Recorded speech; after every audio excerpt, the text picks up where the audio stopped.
Good afternoon and welcome to the 155th Landon Lecture on Public Affairs. The Landon Lectures were begun in 1966 by the late Governor Alf Landon and the late K-State President James McCain. The goal of the Landon Lectures is to bring the most prominent public figures to Kansas State University to discuss the pressing issues of the day. We are very pleased today to welcome Director of National Intelligence Dennis Blair to the Landon podium to join 154 predecessors in bringing his thoughts and opinions on important public issues. Before introducing members of the platform party, I'd like to introduce some distinguished guests in the audience.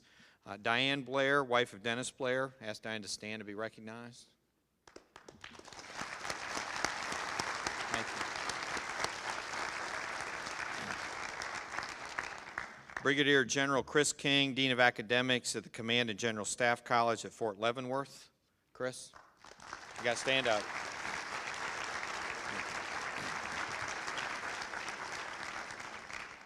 Chris is a fellow chemical engineer, and we don't listen all that well, so anyway, you have to have extra attention at times.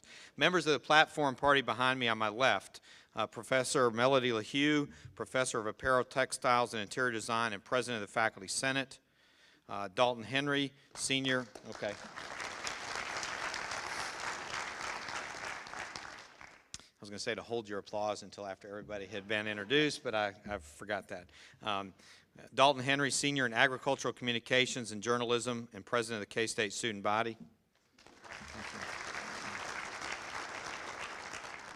On my right, Ed Seaton, Chairman of the Landon Patrons and Editor-in-Chief and Publisher of the Manhattan Mercury.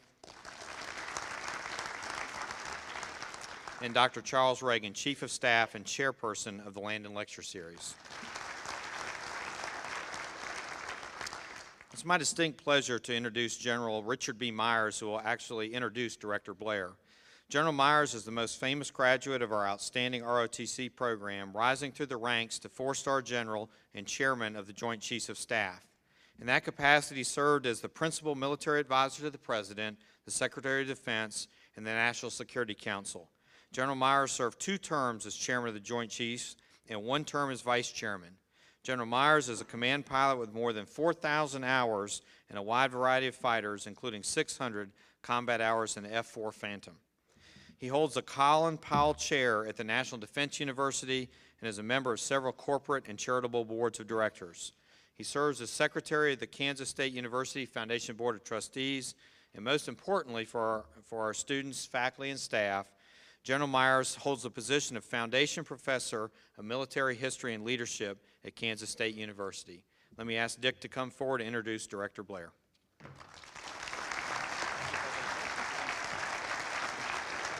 Thank you very much, President Schultz.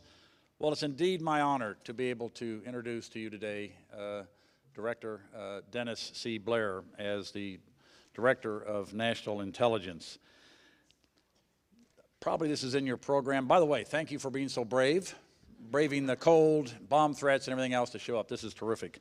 Director Blair started his military career off at the Naval Academy, where it probably doesn't say in the program he was a soccer star. He must have done fairly well academically because he got his advanced degree at Oxford as a Rhodes Scholar. I think I would characterize his military career as one of just a total amazing career, including a White House fellowship.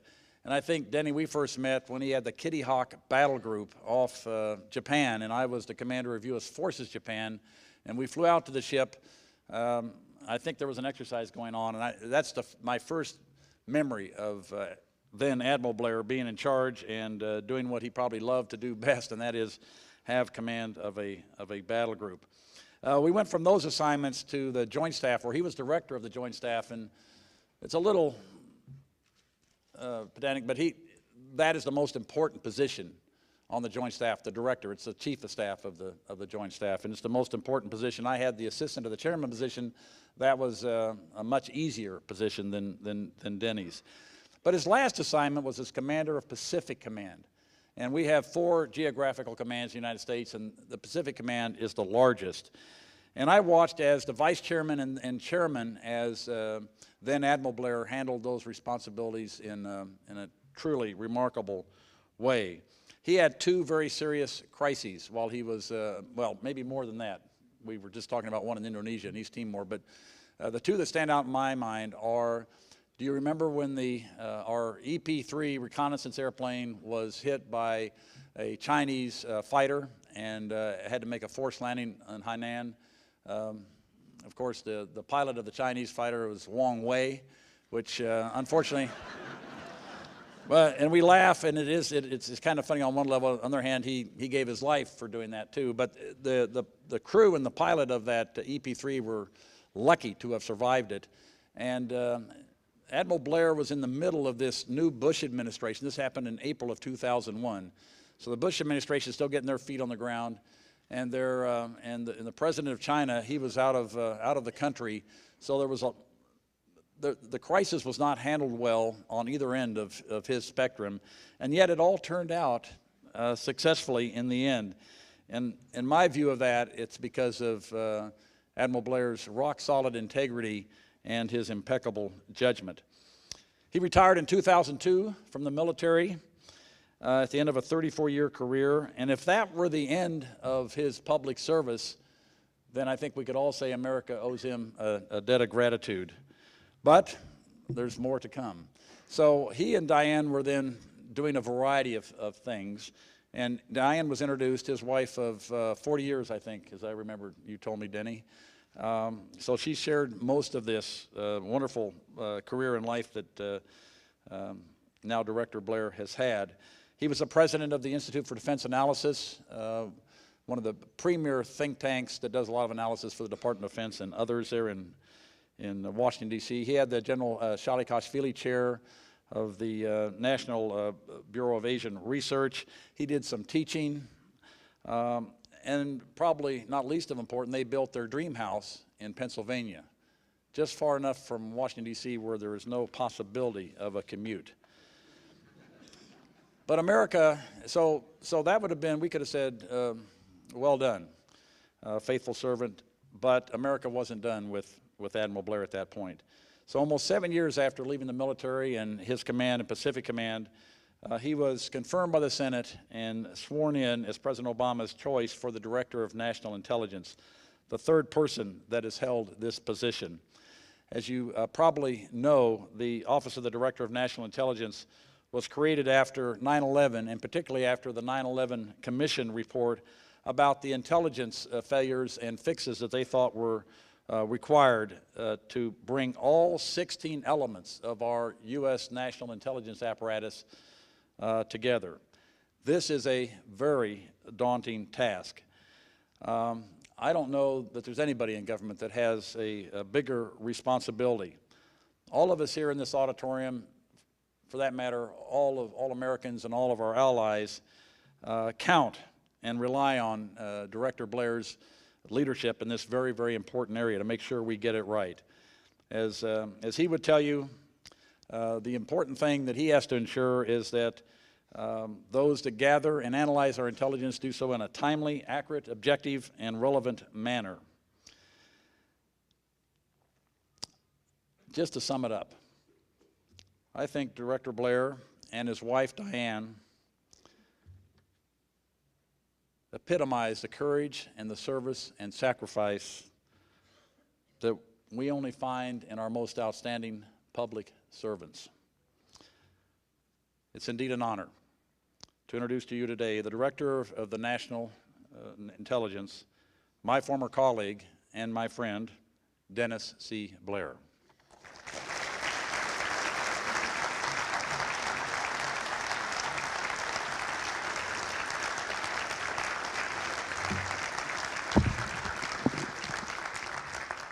General Myers, thank you for that kind introduction. It is a great pleasure to have such a distinguished K-State grad as a former colleague and, as you heard, such a good friend. I'd done a little intelligence on this occasion, and I was told that the bomb threats were primarily exam week phenomenon. So I thought I was safe, but obviously that wasn't very accurate either. But thanks very much to all of you for your flexibility and changing venues and for sticking with it. I'll be signing, class excuses to miss the rest of the afternoon here right after these remarks for those who are doing it. But as someone who's spoken here before, General Myers knows the pressure I'm feeling right now, having to follow in the distinguished footsteps of such renowned public servants as Senator Bob Dole, Secretary of Defense Bob Gates. I might add, these were native Kansans who had an inherited advantage. I grew up as the son of a sailor, so Kansas is a little far from the coast for my normal run. But President Schultz, Dr. Reagan, thank you for this opportunity to get the word out about the good things that the U.S. intelligence community is doing now. But back to General Myers. I think most of you know that, and we heard in the introduction that Dick is a fighter pilot, which means that even when he's on the ground, he likes to drive fast in his Corvette around Northern Virginia. And you've probably seen him at the annual Harley Days football game riding his bike around the Bill. Well, he's also pretty well known in the D.C. area for riding that bike during the Rolling Thunder Run, which is when hundreds of thousands of bikers converge on our nation's capital on Memorial Day, and they ride together to show support for the efforts to find veterans who are still missing from our past conflicts. When General Myers was chairman of the Joint Chiefs of Staff, on those days he always left his black SUV back home, brought his Harley in, and rode around with those who are supporting the veterans. Now, I'm not a biker myself, but I can appreciate the intelligence that General Myers gathered on the road, and I recently found a document in his own office that I swiftly declassified just so I could share it with you. That's one of the things I do. It was called Richard's Rules of the Road, and it contained a number of nuggets of wisdom distilled over the ages, such as, when you're riding in the lead, don't spit. Well-trained reflexes are quicker than luck. There are those who have crashed and those who will crash. If you really want to know what's happening, look at least 5 cars ahead. And never be ashamed to unlearn an old habit. So Dick, thank you for all the wisdom and, of course, for the friendship over many years. It's wonderful to see other leaders here from many fields, academia, business, government, and I'd like to recognize a few other friends who are with us. Randy O'Boyle of the ICE Corporation, who worked with me in the Pacific Command and then headed the Air Force ROTC program here for several years. Dale Herspring, Dale, also there, a colleague of many years, who invited me for my first visit here to Kansas State in 2002. Dale is a very distinguished scholar of the Soviet Union and of Russia, we once took a trip together over to Russia.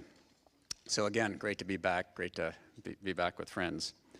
I need to say a special welcome to those from the K-State ROTC program from Fort Leavenworth, and all the soldiers here from the Big Red One at Fort Riley, and often who are here by way of Iraq and Afghanistan. I believe the headquarters is actually now in Iraq right now. So my background is Navy, but with joint assignments, I have learned to speak a little Army, HUA, and you honor us all with your presence, and we thank all of you for coming.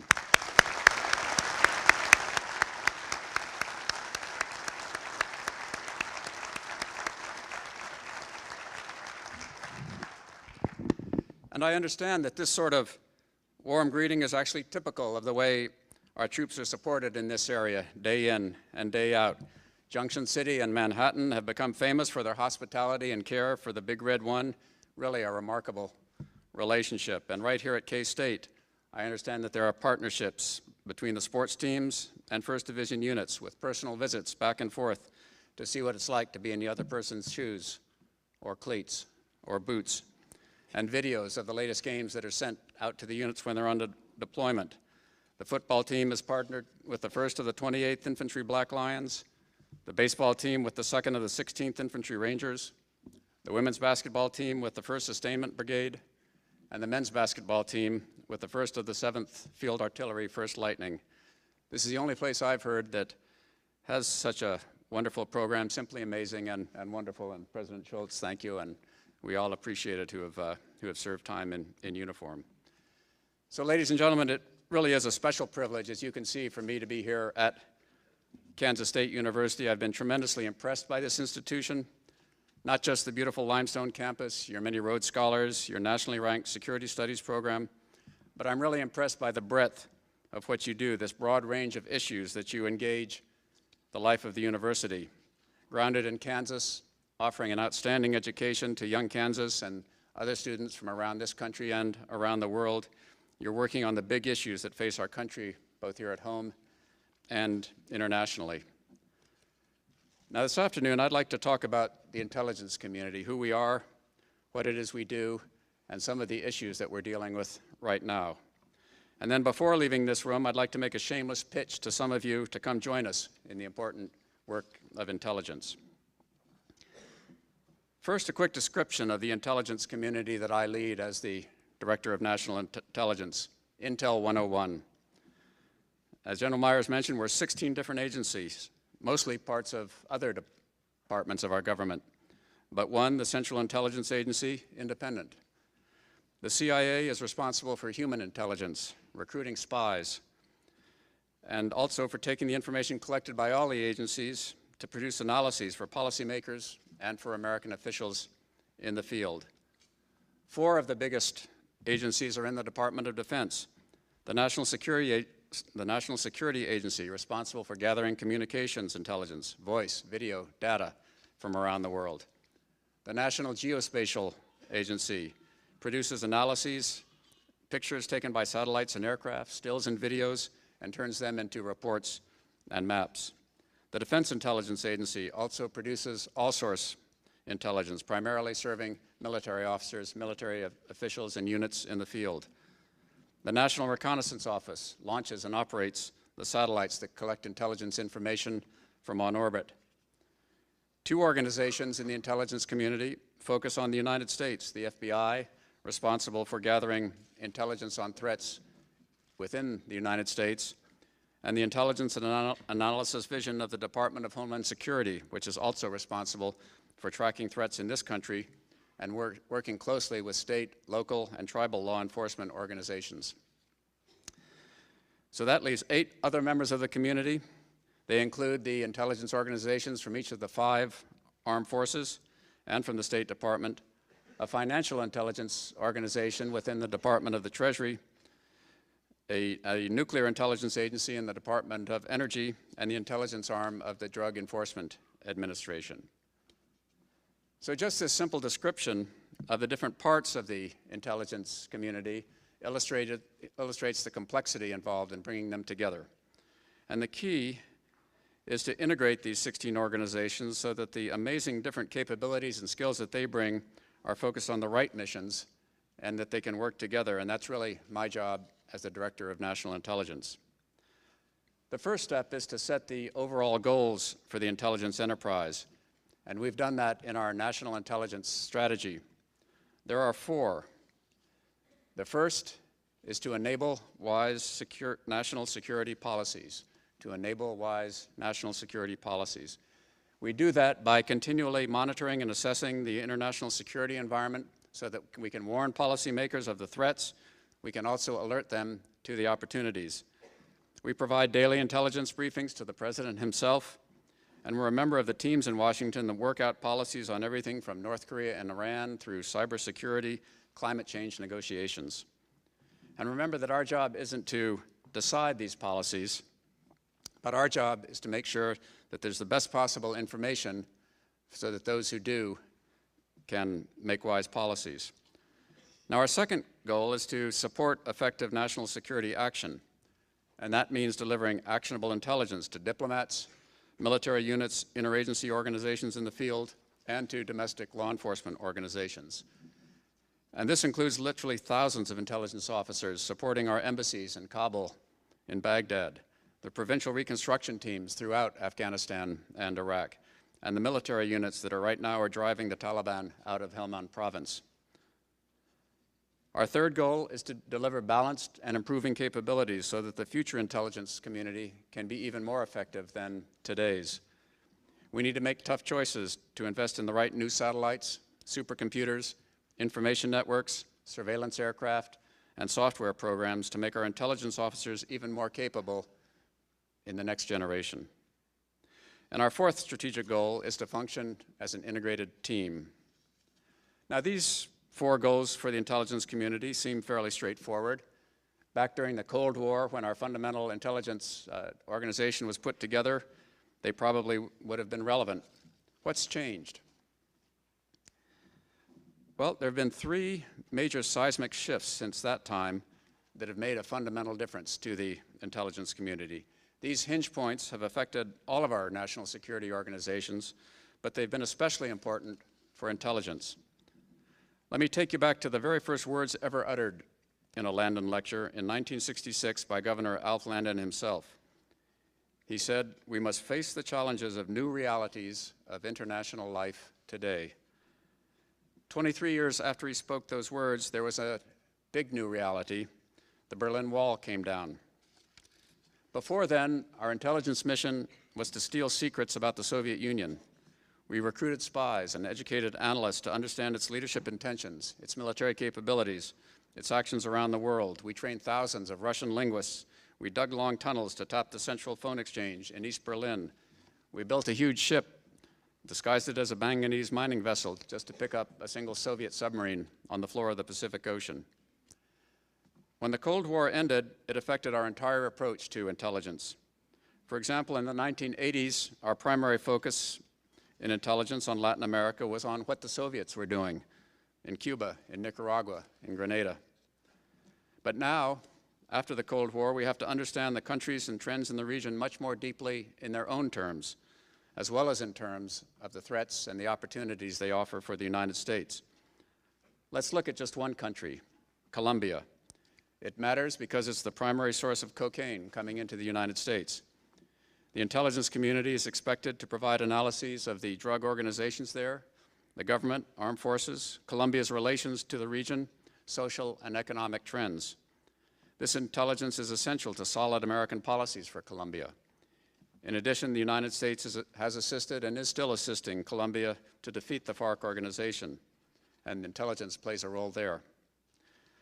So although the end of the war lifted a huge threat from the United States, the threat from a global competitor that could destroy this country, it actually made the job of intelligence agencies much more complex and in many ways more difficult. We'd been set up to focus relentlessly on a single adversary over a long period of time. All of a sudden, we had to keep watch on the entire world in a much more detailed and dynamic way, uncovering threats to our national interests, being alert for opportunities to advance those interests. For example, since the end of the Cold War, depending on how you count, the United States has been involved in about 15 major deployments of military force. Many of them have been to places that we would not have predicted in the 1980s: Bosnia, East Timor, Iraq, Panama.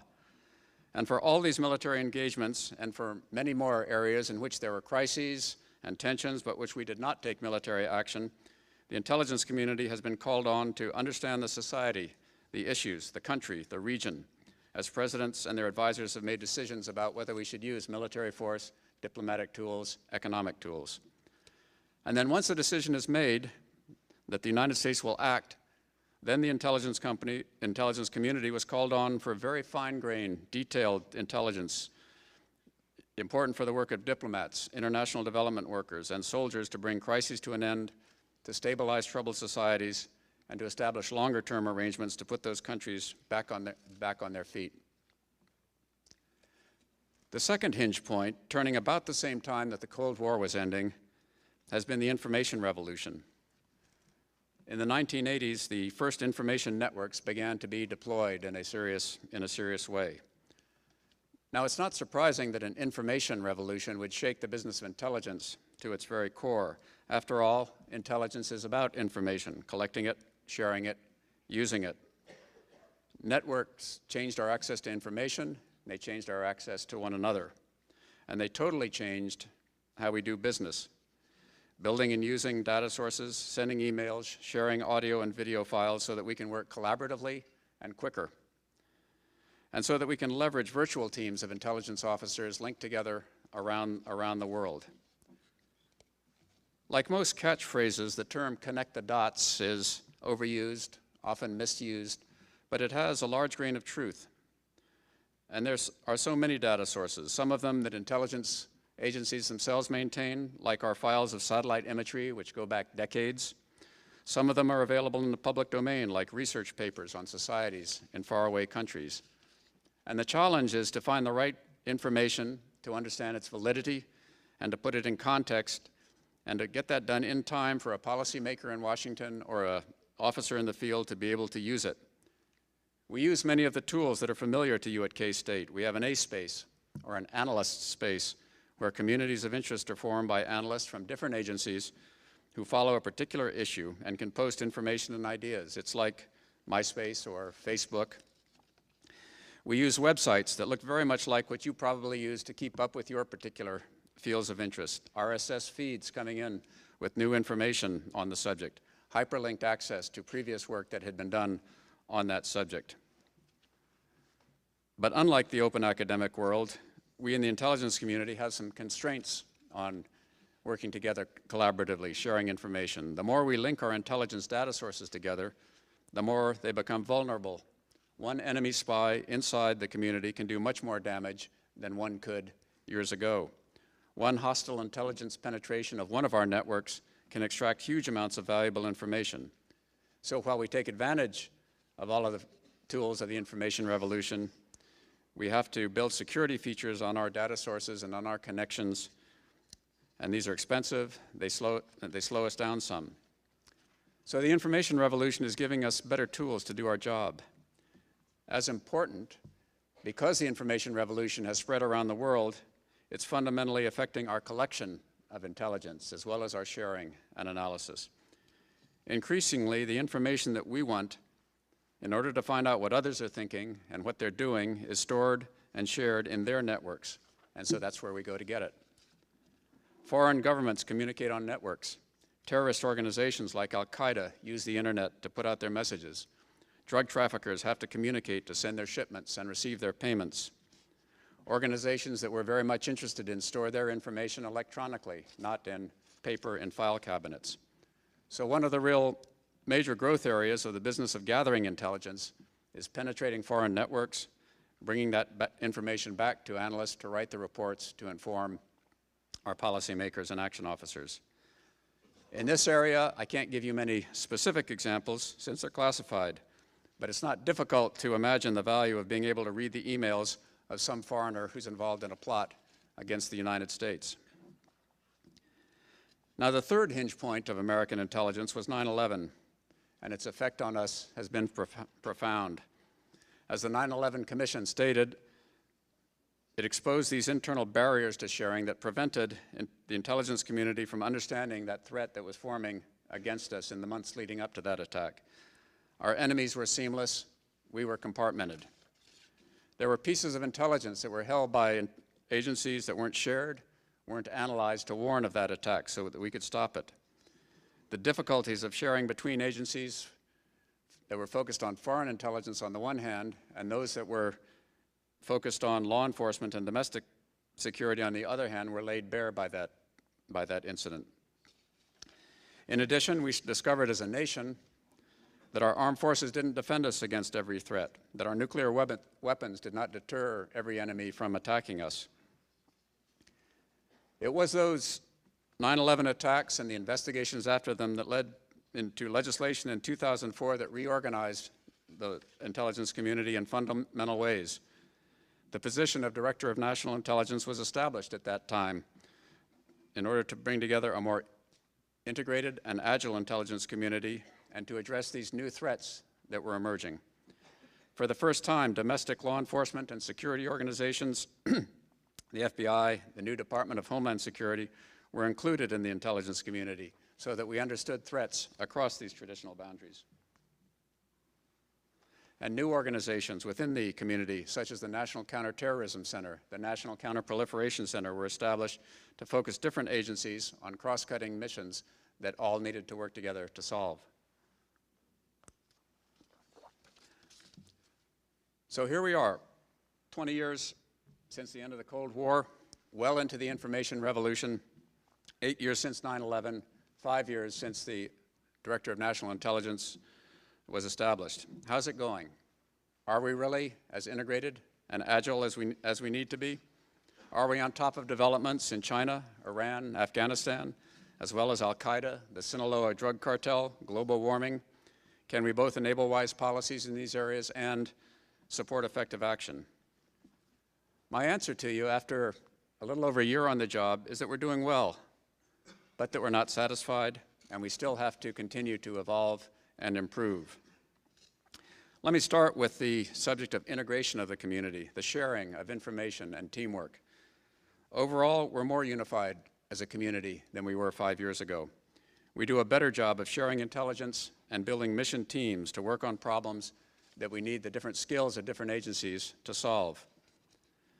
As General Myers knows probably better than anybody, the Armed Forces went through something similar starting in 1986 with the Goldwater-Nichols Act. This legislation told the Armed Forces to work together as a joint team.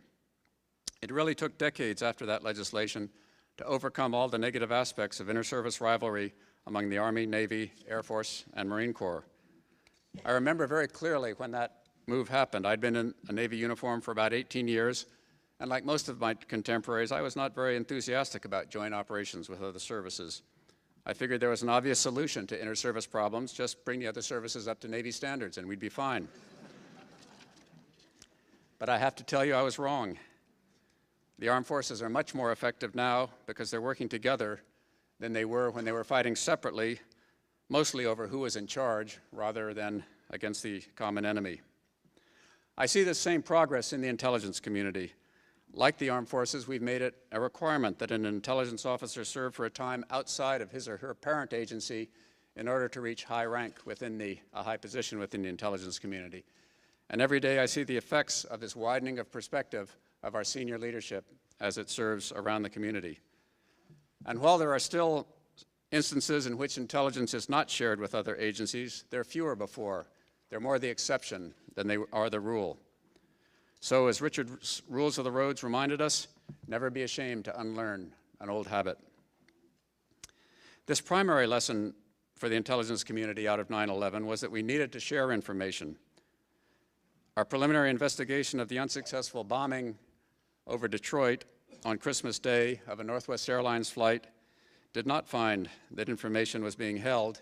In fact, it was being shared. The National Counterterrorism Center has access to over 50 different intelligence data sources. The problem was that we were unable to put these different pieces of information together in time to be able to issue warning to stop the threat, and we're working on that problem. So that's integration. What about the agility of the defense of the intelligence community? Are we able to flex our resources as new threats and priorities arise and as world events ebb and flow? I believe we can. Perhaps we can't quite look 5 cars out ahead in the road, the way Richard's Rules of the Road would have us do, but we are looking ahead more than 1 or 2, and we're adjusting to what it is we see. Last year, when the swine flu epidemic was a frightening threat that we didn't understand well, the intelligence community mobilized to gather the best information available on it. We found experts to make sense of it. We provided solid assessments to national decision makers on the potential extent of the epidemic under various conditions. Although we did not keep Umar Farouk Abdul Muttalib off the flight into Detroit on Christmas Day, last year we stopped Mr. Najibul Azazi from an alleged plan for an attack in New York City. We arrested David Headley, who was involved in planning attacks on our friends and allies, and we arrested several other Americans inspired by radical ideologies who were planning to blow up public buildings right here in the United States. Last September, months of painstaking work by the intelligence community led to the announcement by our president, flanked by the Prime Minister of the United Kingdom and the President of France, that the Iranians had been constructing a secret centrifuge facility to enrich uranium and that they had been concealing it from the International Atomic Energy Commission, or Atomic Energy Agency. And these are a few of the examples of the excellent work being done by the intelligence community on new areas. But I can assure you that none of us believes we can rest on our oars. There's much work to be done. So let me turn to the future and tell you about the priorities for the intelligence community, what it is we're working on as we look forward. Some of our missions remain traditional, exactly what you'd expect: espionage-related intelligence, assessing the intentions and the capabilities of other nation states. Even though the Cold War is over, we still need to know a lot about Russia. with its nuclear weapons, its new European security proposal, its vast energy reserves. We need to understand if it will work with us on common challenges like countering proliferation of violent extremism. We also are working to learn a lot more about China with its impressive economic success, its growing armed forces, its rising international profile. But Beijing is also our partner for dealing with such challenges as North Korea and Iran. I understand there are quite a few Chinese students here at K-State, and that's excellent. We need to have more Chinese and Americans understanding one another based on firsthand knowledge. It's going to be interesting when the Chinese students take their wildcat traditions back to China. Can you imagine 1.3 billion people dancing around to the Wabash Cannonball? Now, Russia and China are not the enemies they were in the past. There are many areas, including intelligence, in which we cooperate, but we still need to know what they think and say about us in secret. Of course, we're learning more every day about Iran, North Korea. These two countries in particular threaten regions where we have both allies and vital interests. We're learning every single thing we can about non-state groups that are powerful, international, and threaten Americans and our way of life. I'm talking about Al-Qaeda, its affiliates, and the groups that are inspired by it. But I'm also talking about drug trafficking organizations, organized cyber criminals, nuclear proliferators, those who try to sell the knowledge or the hardware necessary to make weapons of mass destruction. We're exploring the megatrends that affect American interests: globalization, the freer flow of people and technology around the world, economic threats to international exports like beef, pork, corn, and wheat from right here in the center of the United States. We're staying abreast of international trade, the rules of the road that are being established by international organizations that deal with trade. We have people who are studying the implications of climate change. We need to be able to support humanitarian relief operations, such as those that are going on in Haiti right now, where imagery from the National Geospatial Intelligence Agency is showing exactly where problems are located and where help is needed in that country. We track international oil and gas developments. They can and do affect U.S. supplies and business and have profound geopolitical effects. We're working hard to stay current with technology trends in areas like information technology, biotechnology. These are two-edged swords, and we need to make sure that we use the edge of the sword that helps us, that benefits the country, and that we minimize the danger that the other side of the sword will hurt us. Right now, in both those areas, in both cyber technology and in biotechnology, the defenders have a much tougher job than the attackers. You have to spend more and work harder to enjoy the benefits of the internet and biotechnology without being vulnerable to those who could use them against us. And this is an area where threats could affect the typical K-State student or professor or resident of Manhattan or Junction City, even more than what we think of as traditional terrorist attacks with bombs. Nobody here wants to be the victim of some cyber or banking or ID theft. Nobody wants to have to worry about biological warfare, strikes against critical infrastructure such as power grids, the oil and gas industries, or food crises. Heck, it was bad enough in Washington with the recent snowstorms. People panicked when they'd run out of chips and beer for the Super Bowl. You could imagine what a real threat would have been like.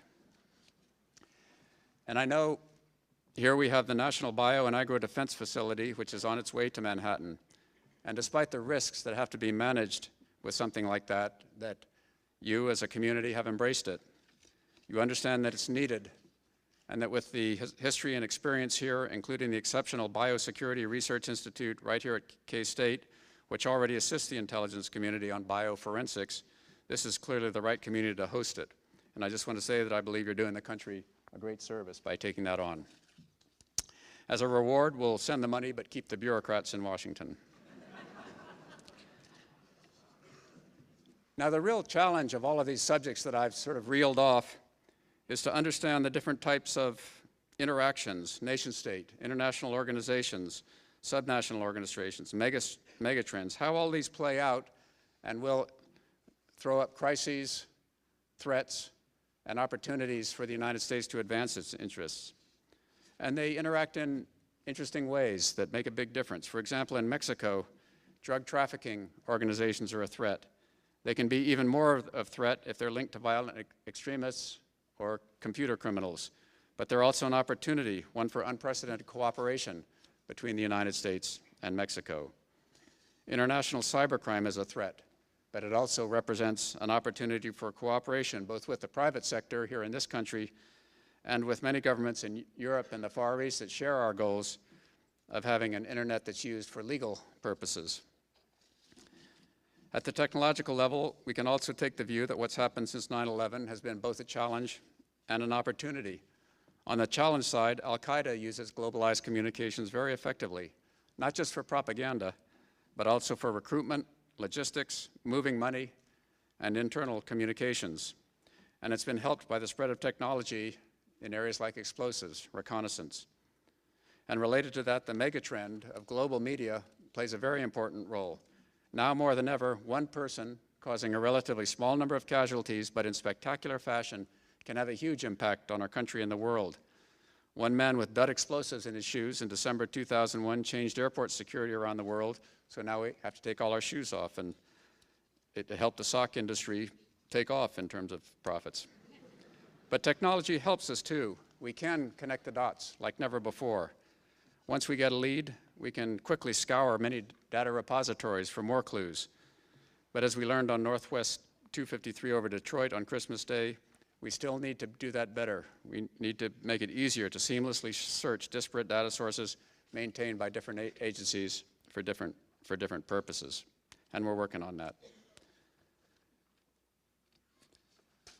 Let me turn to some concerns that I have for the future as we pursue these difficult and complex issues. One major concern is that the measure of success for the international intelligence community in countering violent extremists has become nothing less than perfection. We are expected to find and to stop every plot before it proceeds. Let's look at the reality of this. Perfection's an impossible target, given that the United States is the prime engine of globalization. In 2008, for example, we had 50 million legal foreign visitors who came here for many reasons, including to attend some of the world's best universities. Many foreign students came here to Kansas State. That's good for both the United States and for their home countries. How much should we be expected to know about every person who seeks to enter our borders? What's the threshold? What's right? What's too much? What's fair for us to investigate? And second, when it comes to Americans, a free society where we enjoy civil liberties and our citizens expect privacy, that kind of a society does run some risks. We can eliminate risks with a government that has the right to gather unlimited information on all its citizens, turn that information over to intelligence services, but we do not want to live like that. Where do we want to draw the line between security on the one hand and personal freedoms on the other hand? And here are some realities of terrorism when you strip out the fear and use some good old Kansas common sense. Last year, we had just over 14,000 homicides in this country. Do you know how many people were killed on U.S. soil whose deaths were tied in any way to international violent extremist groups? 14.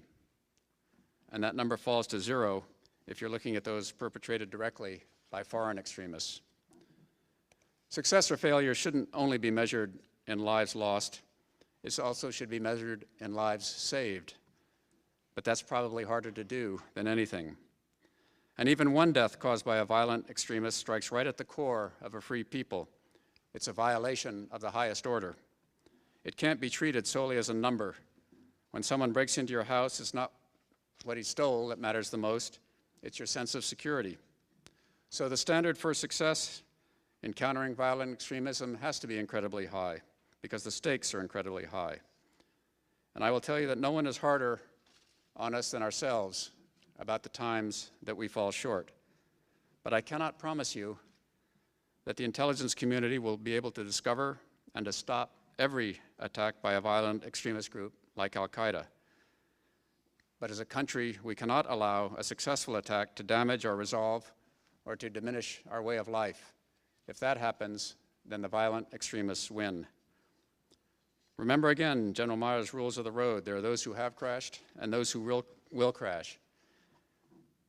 What we do with the one we survive is to learn from it so it doesn't happen again, and then we get back on the bike. Now, a related concern I have is to increase the openness of our work in the intelligence community without giving away secrets. It's part of the reason that I'm here, giving this talk at K-State. I want to take some of the mystery and some of the menace out of the intelligence community.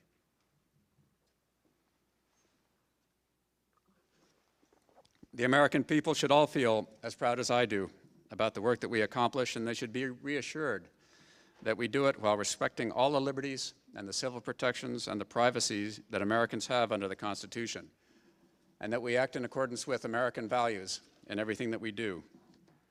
I truly believe that the more open we are in the intelligence community, the easier it is, ultimately, for us to do our jobs, because then it becomes more apparent that we're providing safety, not trying to deceive fellow Americans, that we're maintaining the moral high ground, and that we're doing our jobs under the law without invading the privacy or infringing the civil liberties of Americans.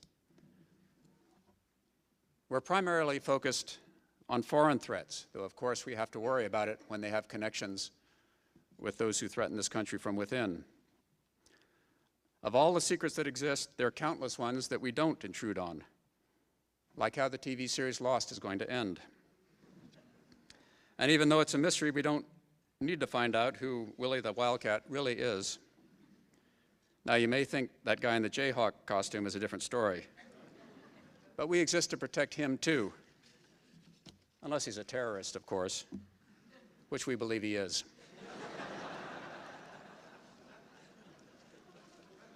So, our world is a world of secrets, but it need not be a world of mystery. Our people join for patriotic motives. Their jobs are about protecting the lives, the freedom, the security of Americans. I want them to be proud of what they do, and I want you, the American public, to be proud of them too. Because we believe that if the public understands a little bit more about what we do and why we do it, we'll be a stronger, safer nation for it. Yes, we interrogate those whom we detain because we suspect that they have conducted attacks on the United States or are planning attacks. No, we don't torture them. But we are investigating new ways to interrogate them, consistent with our national values. Maybe we should have Coach Frank Martin go into a room and stare at them for a while. I understand that's pretty effective. Or if we're really going for teamwork, put them on the 50-yard line in the bill, have the KSU marching band play the Wabash Cannonball, and have you all intimidate the hell out of them. As we often do in this country, the intelligence community is conducting one more magnificent experiment in democracy, American democracy. Can we operate a large, powerful, effective intelligence enterprise while adhering to the U.S. Constitution and American principles of openness, separation of powers, respect for privacy? We think we can. We think we are doing it every day. And that brings me to my final point, because I want to take advantage of this lecture to do some shameless recruiting. All you outstanding young Wildcats out there, I really hope that as you decide where to begin your post-college life, as many of you as possible consider the intelligence field as an occupation. Last year, the Partnership for Public Service and American University's Institute for the Study of Public Policy Implementation came up with a list of the best places to work in government. 31 organizations were on it, and the intelligence community was ranked number 4. More than half the people who now work in the intelligence community came to us after 9/11. They want to defend the country. They're patriots. They enjoy being part of an honorable profession. And they're a younger crowd than you might think. I don't understand all of their tribal structures. There are these rival Team Edward and Team Jacob clubs, I don't know. But we are among the most select professions in the United States. Pretty tough to get into. Among all of our 16 agencies, we can sometimes receive up to 5,000 applications a month. Some of our agencies find that only 10% make it through the clearance process, which comes with background investigations, medical exams, psychological tests, and a polygraph. Plus, you need some mad skills. But if you're interested, if you're good, I want to encourage you. Persistence is everything. The stereotype is that we want brave men and women who are willing to go out on dusty streets at night in hostile regions of the world to gain information about evildoers. And we do need those people. But we also need linguists, criminal justice experts, lawyers, economists, researchers, historians, political scientists, cybersecurity specialists. We need engineers to work on advanced satellites, communications equipment, sophisticated sensors, facial recognition technology. We need business-savvy acquisition professionals who can buy all that sophisticated technology and make sure that Uncle Sam is not paying too much for it. We need smart analysts who can make sense of the flood of data that we collect every day. So if you want to try to build high-performance surveillance devices that can be hidden in a pair of glasses, consider the CIA. If you want to be with world-class mathematicians and computer scientists, we've got them at the National Security Agency. If you're interested in building software to turn pictures from space into 3D models of city blocks, think about coming to the National Geospatial Intelligence Agency. If you have designs on becoming a serious rocket scientist, there may be a place for you at the National Reconnaissance Organization. And that's only 4 of our 16 organizations. We've got a dozen more. And for those of you taking foreign language besides engineering, I have just one thing to say.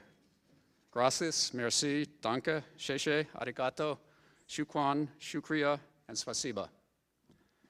You just have no idea how important that language skill is for today's intelligence community in collection, analysis, even engineering. It's also important in truly understanding another culture. So if you're a first or second generation American who already speaks another language and already understands another culture, we'd definitely love to have you. You have something that no amount of training can replicate. And if you're still not sure, but you're curious, you're a senior or a grad student, you might check out the online application for our National Security Analysis and Intelligence Summer Seminar. 40 slots, 2 weeks in July in Washington, weather's delightful. Travel expenses, room, board, $500 in walking around money. Try it, you might like it. I think the deadline is coming up March 7th. www.dni.gov/summer seminar. So I'll stop right there. It's been wonderful to be here. Thanks for persisting through the small interruption, and I'd like to take a few questions.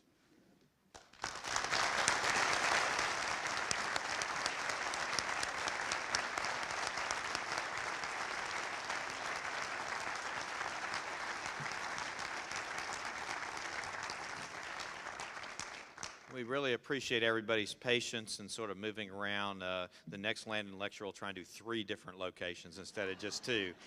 We do have time for just a couple questions, and we would ask if you would like to come down and ask the questions in the microphone, and once we run out of time, I'll cut the questions off. And we really appreciate everybody coming out today. So please, if you have some questions, come forward.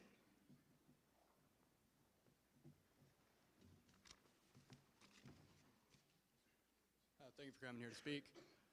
The online group Anonymous recently shut down pretty much the homepage for the government of Australia. This is a group of maybe a few thousand people, but with a botnet that encompasses millions, if not billions, of computers.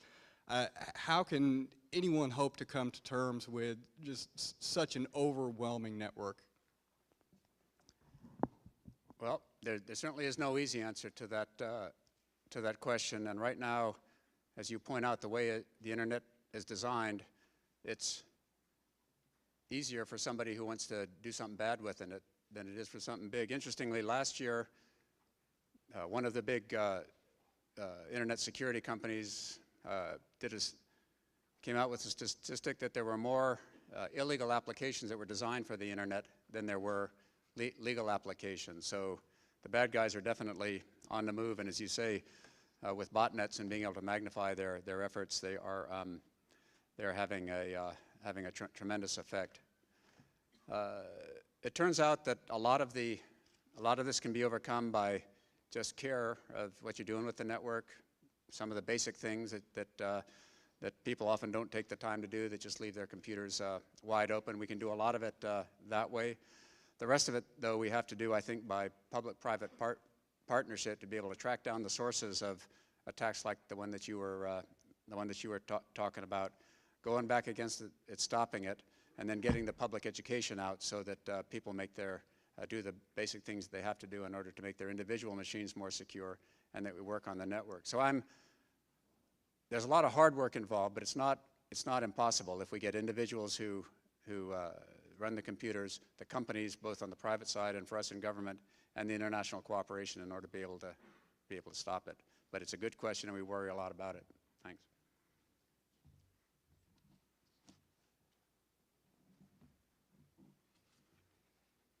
Afternoon. What is the National Intelligence Agency's policy on third-party involvement, like the private sector? And do you, I guess, straightforward question is, does the government use a lot of private sector organizations in the acquiring private intelligence, or is it mainly through government entities? We have a lot of private sector partners, both those who actually have contracts with the intelligence agency to perform functions. A lot of them are the functions that most any company uses private support for, some IT support, basic services. Certainly, when we buy equipment, that's almost always through a private company. We build very little of it ourselves. We have procedures so that private companies can get security clearances just like government agencies can, so that have the same levels of security with those. So we have lots of private partners. We're careful though, because some functions that are inherently governmental have to be done by people who work for the government. One that's been talked about recently, for instance, are interrogators who interrogate people. CIA, Those are now all government officials. So we're careful to do things that the government ought to do with government officials, but whenever it makes sense, both in terms of skills and in terms of saving money, we do use private partners. So it's a combination the way it is in most of government. Thanks. Ma'am. Thank you for coming to speak today, sir.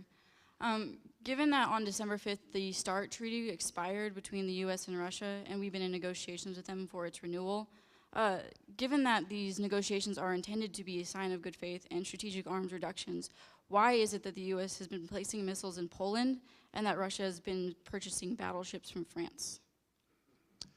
Let's see. My older brother from the State Department will be happy to answer the policy questions. My job is to provide him the intelligence that in order to make that a good answer, make it a good policy. But the whole technology of missile offense and defense has changed since the old days of SALT treaties and mutually assured destruction and so on. There are more countries in the world with more different types of nuclear weapons, and American policy has shifted with that line. So I think the time it's taking to complete these negotiations that we're now involved in with the Soviet Union is really a function of the complexity of the problem that's there. And I can tell you that the subjects that you raised, the relationship between offense and defense, monitoring and verification, which is the responsibility of an intelligence company, all of these are being negotiated hard in order to make a treaty that serves the security interests of the United States. And of course, the Russians on their side want a security treaty that'll support the interest of Russia. So it's hard work, and it's going on now. Thank you. Folks, please join me in thanking Director Blair once again.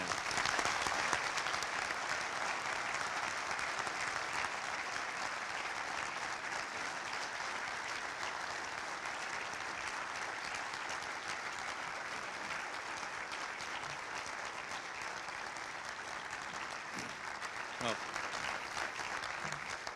most of you have certainly been following that the weather in D.C. has not been so great, so we got the director here a K-State sweatshirt. So there you go, something to keep you warm. Wear it with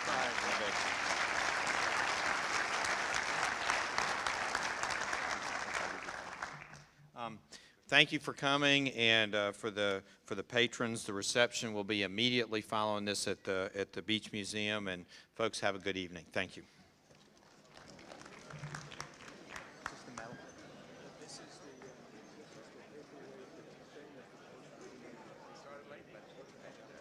So here's the paperweight.